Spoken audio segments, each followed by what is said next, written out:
अष्टावक्र गीता भारतीय अद्वैत वेदांत परंपरा का एक अद्वितीय ग्रंथ है, जिसमें महर्षि अष्टावक्र द्वारा राजा जनक को आत्मज्ञान, मुक्ति और परम सत्य की शिक्षा दी गई है। यह गीता जीवन, आत्मा, ब्रह्म और अस्तित्व के गहरे रहस्यों को अत्यंत सहज, स्पष्ट और निर्भय भाषा में उद्घाटित करती है। यह ग्रंथ संवाद के रूप में रचित है और इसमें कुल 20 अध्याय और लगभग 298 श्लोक हैं। ग्रंथ के दो मुख्य पात्र हैं, महर्षि अष्टावक्र और राजा जनक।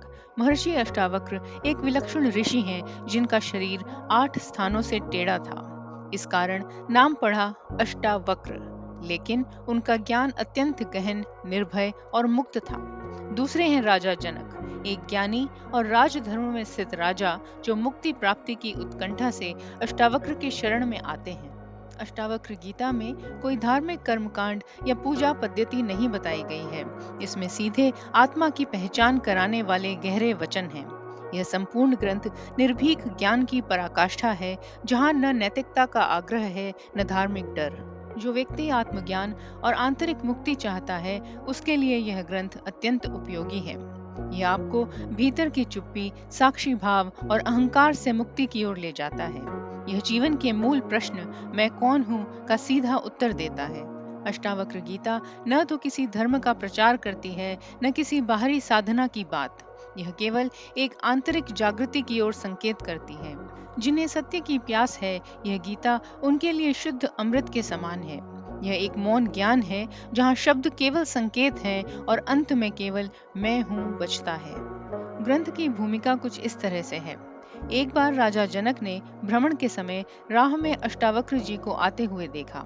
उन्होंने घोड़े से उतरकर ऋषि को साष्टांग प्रणाम किया, परंतु ऋषि के शरीर को देखकर राजा के चित्त में यह घृणा उत्पन्न हुई कि परमेश्वर ने इनका कैसा कुरूप शरीर रचा है।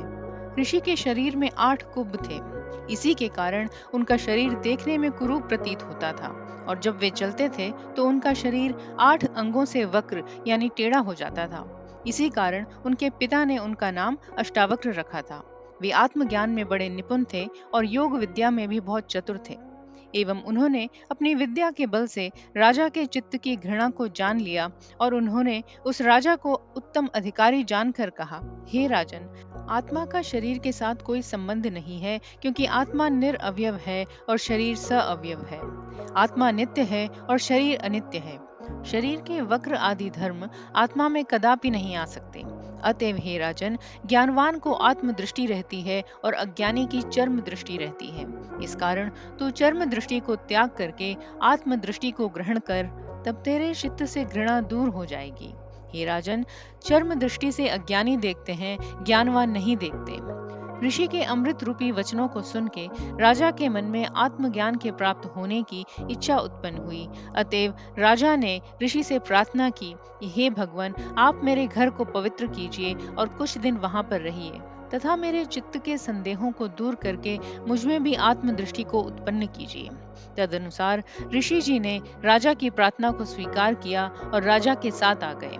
उसके बाद राजा ने अपने घर में एक उत्तम स्थान निश्चित करके ऋषि जी को बिठाया, और राजा अपने चित्त के संदेहों को पूछने लगे। अष्टावक्र जी उनका उत्तर देने लगे। इन प्रश्नोत्तरों के द्वारा अज्ञान का निराकरण और ज्ञान का उदय हुआ। वही ज्ञान अष्टावक्र गीता में जिज्ञासुओं के लाभ अर्थ प्रकाशित किया गया है। तो ये था अष्टावक्र गीता का एक परिचय।